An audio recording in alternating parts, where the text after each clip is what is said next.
자, 9월 첫째 주일을 맞이합니다. 올여름은 늦더위가 조금 길었습니다. 또 늦장마가 계속됐고요. 하지만 이제 서서히 가을이 고개를 내밀고 있습니다.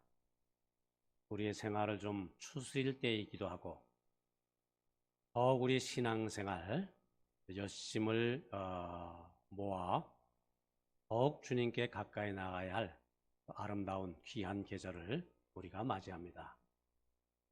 자, 이 가을은 열매 맺는 계절이지요.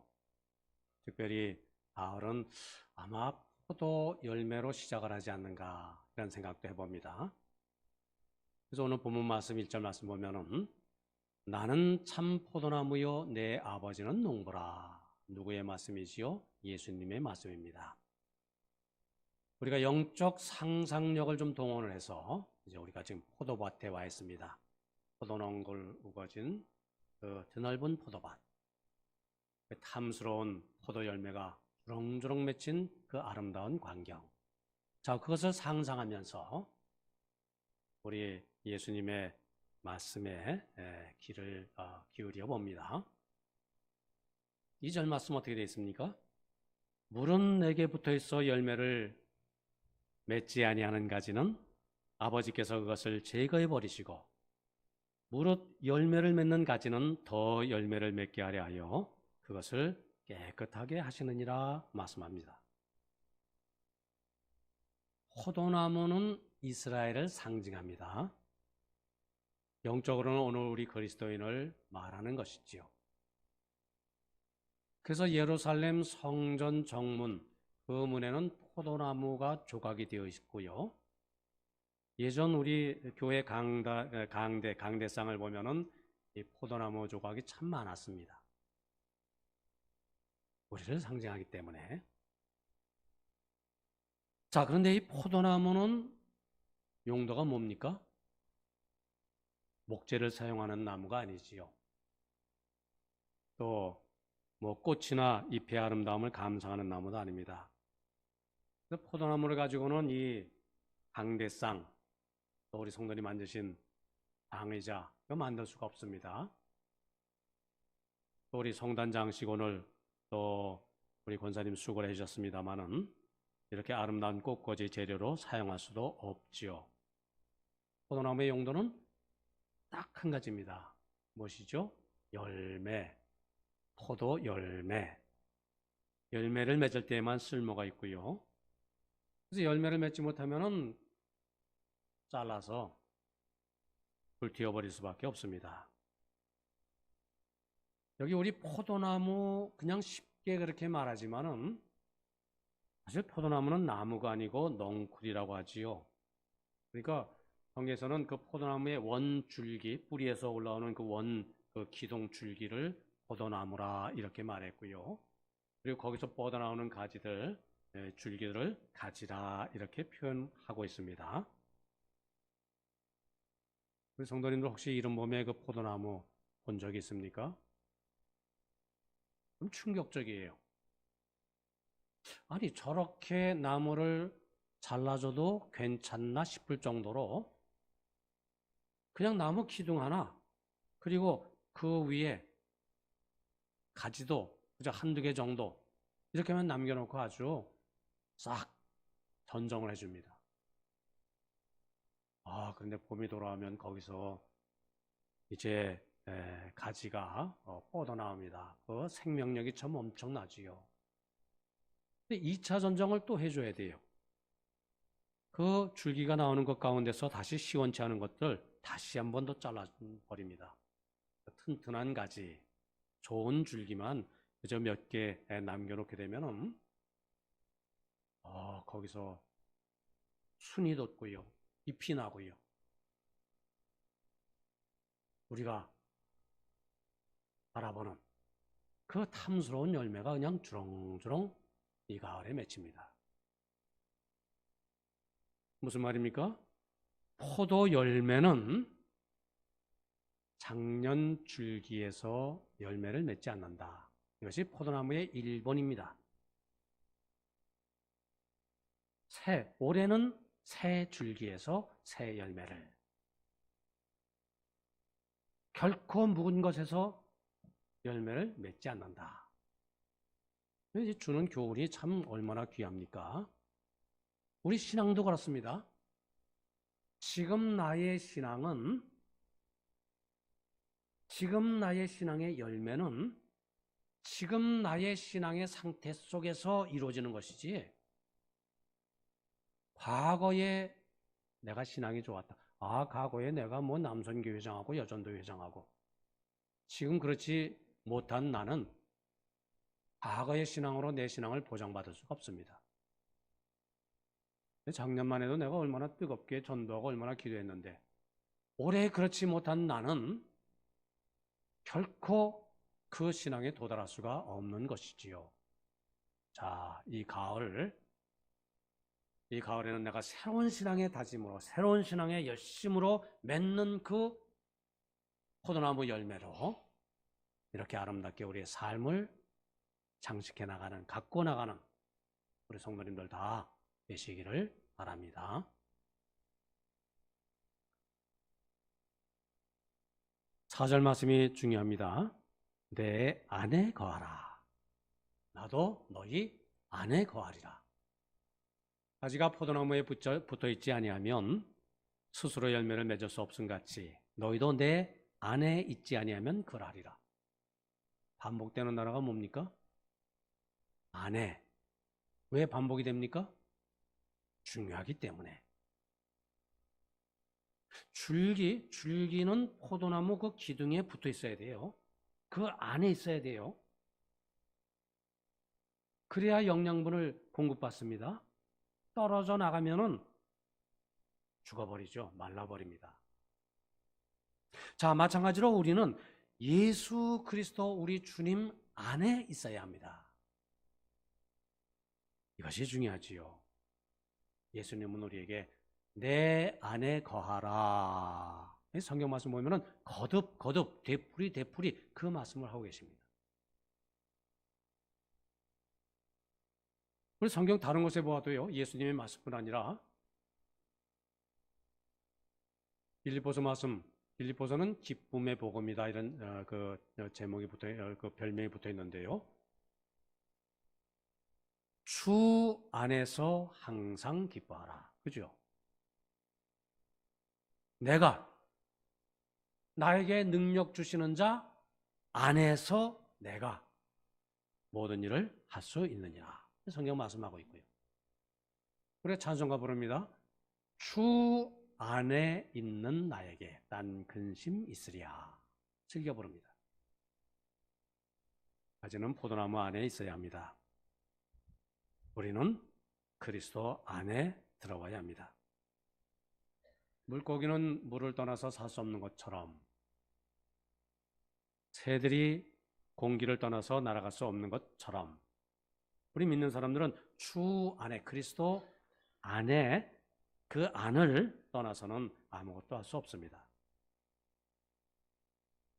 우리가 좀 내 자신을 돌이켜봐야 됩니다.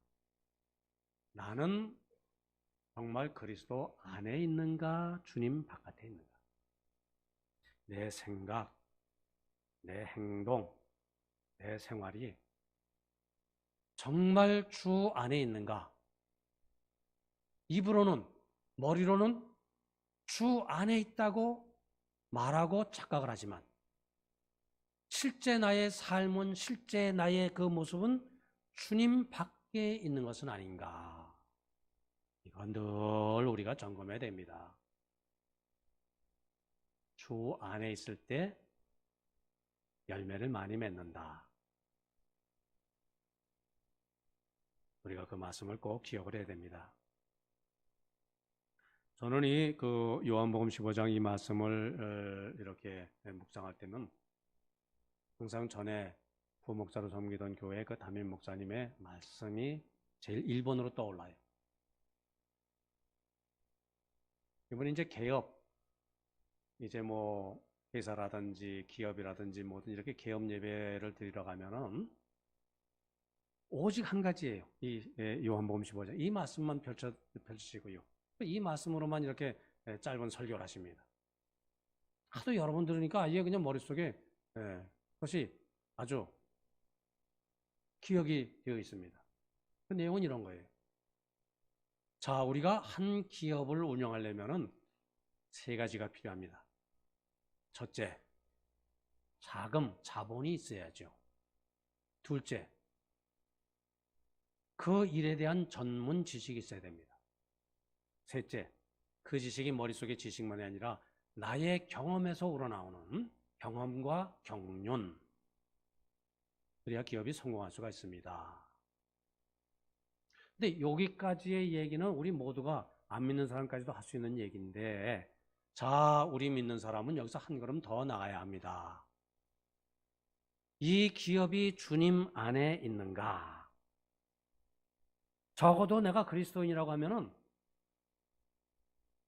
예수님을 떠나서는 내가 아무것도 할 수 없다. 그러니까 이 기업의 주인은, 회장은 우리 주님이시고, 예수 그리스도 우리 주님이시고, 나는 그 지시를 따르는 직원이다. 자, 이런 마음을 가지고 이 기업을 운영하게 되면은 주님께서 꼭 성공하고 많은 열매를 맺게 하실 겁니다. 그렇게 설교 말씀하시는 거예요. 우리 성도 여러분도 진정 그렇게 생각을 하시는지, 자, 우리가 자신에게 질문해야죠.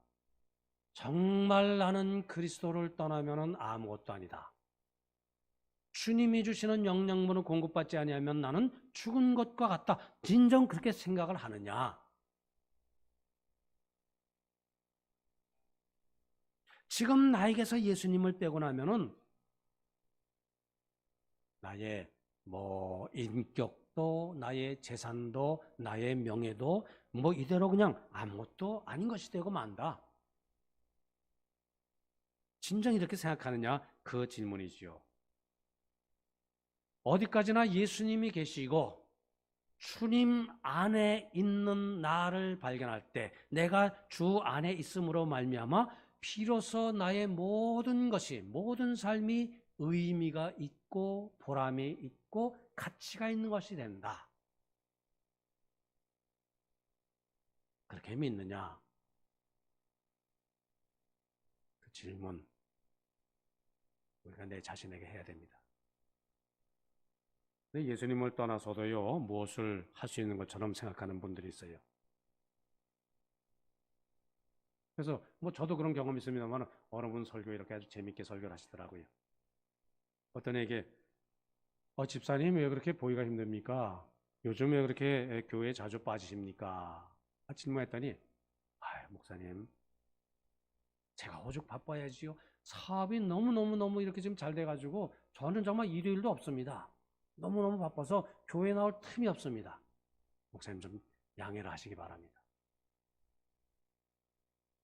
어느 집사님, 다른 집사님입니다. 왜 이렇게 교회에서 보기가 힘듭니까? 그 집사님은 이렇게 대답하시더래요.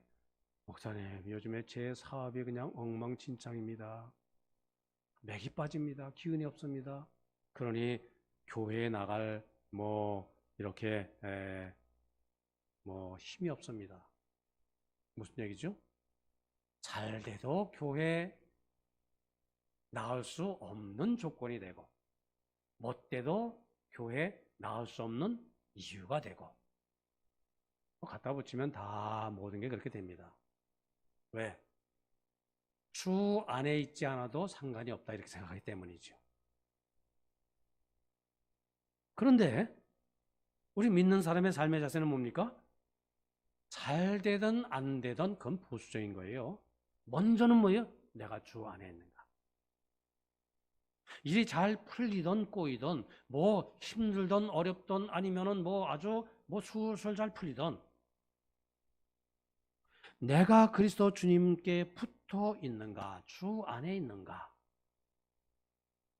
먼저 이것을 소중히 여길 때 이것이 우선되는 일임을 우리가 믿음으로 1번으로 여길 때 주님이 나의 힘이 되시고 나의 도움이 되시고 나의 능력이 되시고 또 나를 다시 일으켜 세우시는 큰 복을 우리에게 허락해 주실 줄 믿습니다.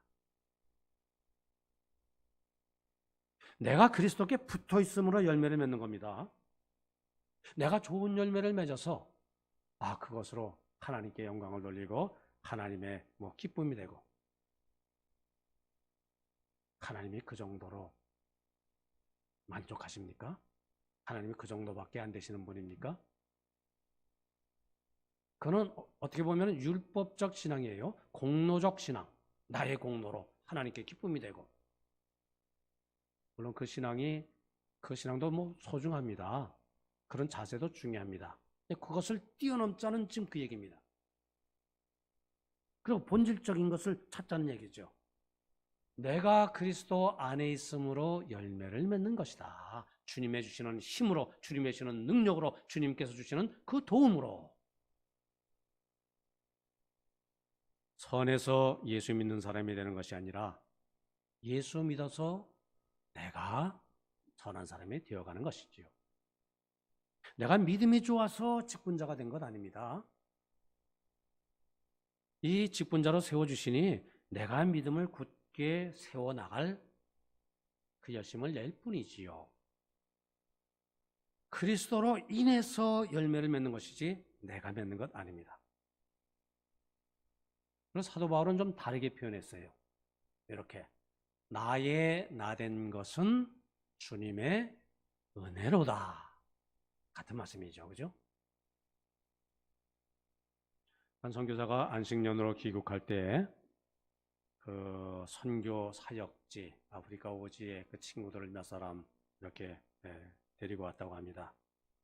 그 친구들에게 문명 사회를 좀 보여주려고 하는 것이지요. 그래서 도시 생활, 박물관, 공장 견학, 짧은 기간이라도 좀 많은 것을 보고 배울 수 있도록 그렇게 배려를 했는데, 근데 이 사람들이 관심이 딴 데가 있어요. 가만히 보니까. 어디에 관심을 가했는가? 바로 묵고 있는 호텔에, 그 호텔 객실에 욕조에 있는 수도꼭지였습니다. 왜? 수도꼭지 오른쪽으로 돌리기만 하면은 물이 그냥 콸콸콸콸 저절로 그냥 아주 풍성하게 넘치도록 그렇게 물이 나옵니다. 그게 너무나 신기한 거예요. 왜? 자기가 살고 있는 지역은 물이 귀하거든요. 물이 생명이거든요. 너무나 쉽게 이렇게 물이 나오는 것, 거기에 그냥 마음을 쏙 뺏긴 겁니다. 그래서 그 본국으로 돌아갈 때가 되었는데 그 친구들은 그 수도꼭지를 떼어가려고 애를 쓰고 있었습니다. 그들이 그렇게 말했다고 하지요. 아시다시피 우리나라에는 참 물이 귀합니다. 그래서 우리는 이 수도꼭지가 꼭 필요합니다. 얼마든지 이 꼭지만 가져가면은 물을 쓸 수가 있으니까요. 수도꼭지에서 물이 나오는 것 아니지요. 물은 저 멀리 높은 수원지에 그 물이 수도관을 통해서 수도꼭지라는 도구, 단지 도구일 뿐이죠. 그것을 틀면 물이 나오는 것인데, 그 근원, 본질, 이것은 생각하지 아니하고 꼭지만 챙긴다고 물이 나옵니까? 넌센스지요. 어리석은 일입니다. 우리도 주 안에 거하여야 한다. 믿는 이들의 힘과 능력은 어디서 나온다? 주님, 나에게 생명을 주시고 오늘까지 내 삶을 주관하신 주님으로부터, 주님이 주시는 힘으로 내가 내 삶을 이렇게 세워나간다. 이것이 우리 신앙 고백 아닙니까? 우리도 주 안에 거하여야지요. 이 사실을 결코 잊지를 말아야 할 것입니다. 다시 2절 말씀 보니까 무릇 열매를 맺는 가지는 더 열매를 맺게 하려 하여 그것을 더 깨끗하게 하시느니라. 과실 더 많이 열매를 맺게 하기 위해서 어떻게 한다? 깨끗하게 한다. 전정을 해준다. 가지치기를 해준다. 그 말씀이죠. 하나님은 진정 우리를 통해서 더 많은 열매를 맺게 하기 위해서 때로는 전정 가위를 사용하실 때가 있습니다. 우리가 이 세상에서 참 어려움을 당합니다. 고난을 당합니다. 믿는 이들도 그 삶 속에 힘든 삶의 고비고비들이 있습니다. 왜 어려움을 당하지요? 답이 뭡니까? 일반적인 답은 답을 알 수가 없습니다. 그것이 답입니다. 그걸 우리는 애매한 고난이라고 합니다. 왜 고난을 당해요? 이유도 원인도 잘 몰라요. 애매해요. 물론 훗날 하나님 나라에 가서는 왜 그런 고난이 내게 있었는지 우리가 깨닫게 될 것이지만은 우리의 그 생각, 우리의 그 깨달으면 한계가 있어요. 그래서 왜 어려움을 겪어야 하는가? 그냥 그 속에 살아갈 뿐이지요. 근데 또 하나의 고난이 있습니다. 그거는 바로 주님이 전정의 가위를 내 삶의 중심에서 사용하시기 때문에 그때 그런 깨달음을 가진 분은 어떻게 해요? 주님께로 돌아올 때, 회개할 때, 그럴 때 생활의 어려움, 실패, 여러 가지 유혹이 있을 때 그때 믿음으로 잘 이겨나가면 어떻게 된다? 많은 열매를 주님께서 맺게 하신다. 우리가 잘 아는 요셉, 그 이야기 긴 얘기 안 해도 다 알기 때문에 다 생략을 합니다. 젊은 요셉 무슨 잘못을 저질렀죠? 무슨 죄를 지었길래 17살 때에 애굽으로 종으로 노예로 팔려갔습니까? 또 그것에서 열심히 성실하게 그렇게 살아갔는데 왜? 죄를 뒤집어 쓰고 감옥에 들어갔습니까? 요셉의 위대한 점은 자기의 삶이 자꾸 나락으로 떨어져요. 이게 고난, 더 큰 고난, 더더 큰 고난. 그럼에도 불구하고 그는 낙심하지 않습니다. 좌절하지 않지요. 반항하지 않습니다.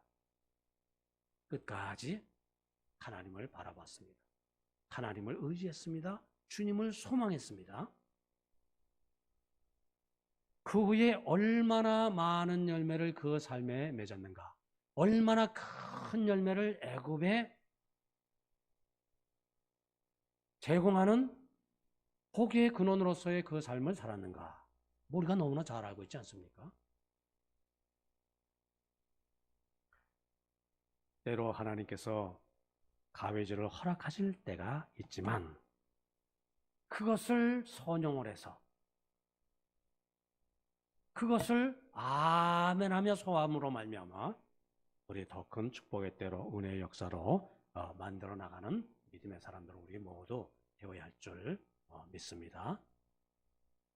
자, 이제 7절 말씀 보면은 너희가 내 안에 있고 내 말이 너희 안에 거하면 무엇이든지 원하는 대로 구하라. 그리하면 이루리라.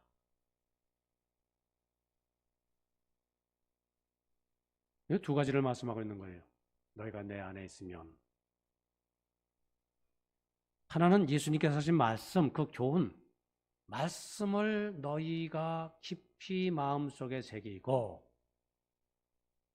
그리고 그 말씀대로 살려고 힘쓰면, 순종하면 그때 그 말씀이 생명의 진액이 되어 너희의 영혼의 영양분이 되어서 많은 열매를 맺게 될 것이다. 그 말씀입니다. 우리는 계속 그래서 하나님의 말씀을 들어야 됩니다. 하나님의 말씀을 듣고 받아들이고 순종하고 말씀 하나님 성경 말씀 다 잘 압니다. 성경 저도 몇 번 읽었습니다.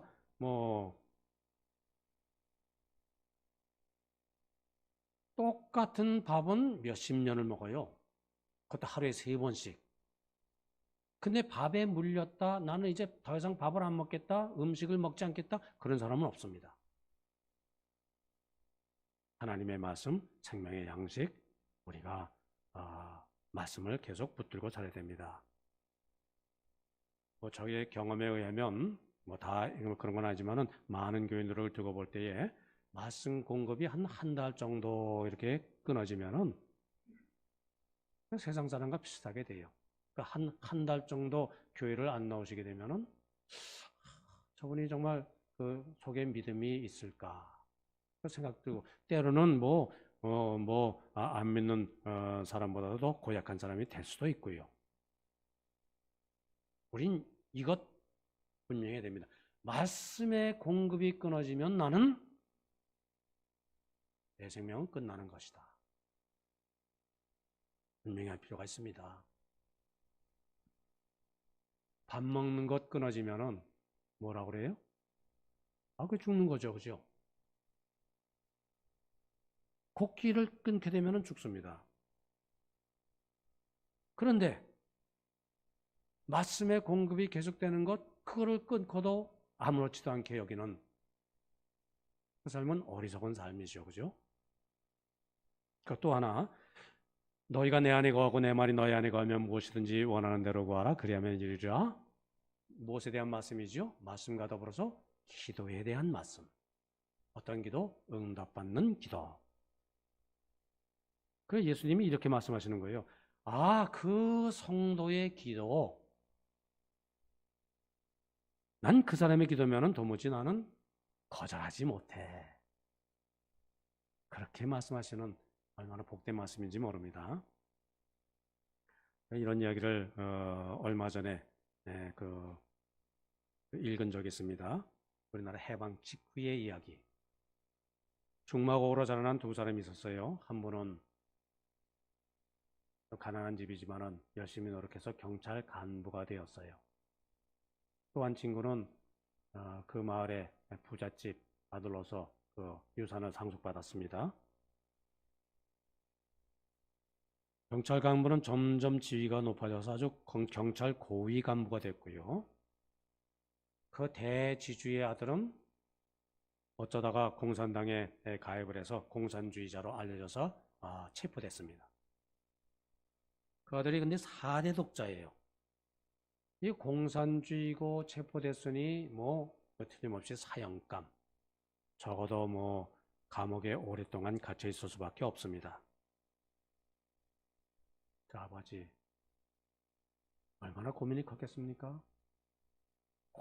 고민하다가 그 경찰 간부인 자기 친구에게 편지를 보냈습니다.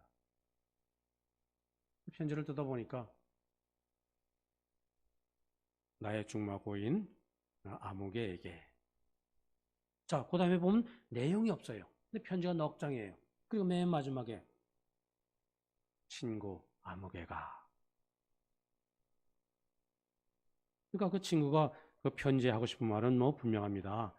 넉 장, 동서남북 그 상징하는 거겠죠. 그러니까 세상에 나의 모든 소원을 여기에 담아서 자네에게 편지하노니 그런 말이겠죠. 그렇게 이해했습니다. 그래서 이 경찰 간부 이 친구는 그래, 내가 정말 가까운 친구의 아들, 그 삶을 내가 책임을 져야 되겠다. 그것은 그 친구의 아들이자 동시에 또 내 아들이기도 하니까 이제 그렇게 마음을 먹고요. 그래서 그 신분을 자기가 책임지겠습니다. 이렇게 각서를 쓰고 그래서 이제 그분은 이제 다시 용서를 받고 훗날에 훌륭한 대학의 어느 교수로 계시다가 은퇴를 하셨다는 그런 자전적인 그런 내용의 글입니다. 그 당시로서는 우리 사회 분위기로서 공산주의자 조금도 용서받을 수 없는 때였죠. 근데 친구의 백지뿐인 그 편지 한 장이 그 마음을 움직인 것입니다. 가장 친한 친구의 편지만큼은 얼마나 내가 이 사람의 신문을 보장합니다. 얼마나 위험한 일입니까? 얼마나 정말 자기의 지위뿐 아니라 자기의 모든 생명까지도 거는 일이지요. 그러나 그것을 거절하지 못한 것입니다. 그렇게 보면 사실 우리는 다 하나님 앞에 죄인이지요. 용서받을 수 없는 죄인. 그러나 예수님께서 우리를 용서해 주시고 죽을 수밖에 없는 죄인임에도 그런데 주님의 이름으로 드리는 기도는 다 들어주겠다. 이렇게 말씀하십니다. 용서받을 수 없는 내가 용서받을 수 있다는 것, 이것도 귀한데 한 걸음 더 나아가서 내가 드리는 기도, 내 마음의 소원, 어떤 일이 있더라도 하나님께서 꼭 들어주신다. 이런 믿음의 편지, 이런 믿음의 편지를 주고받을 수 있는 주님과의 관계가 형성이 되어야지요. 언제? 내가 주 안에 있을 때. 자, 9월입니다. 다시 우리 신앙의 옥기슬염이고요. 주 안에 거하는 성도의 삶을 살기에 힘써야 할 때입니다. 그래서 이제 원하는 대로 구해서 다 이루는 복된 삶이 되기를 바랍니다.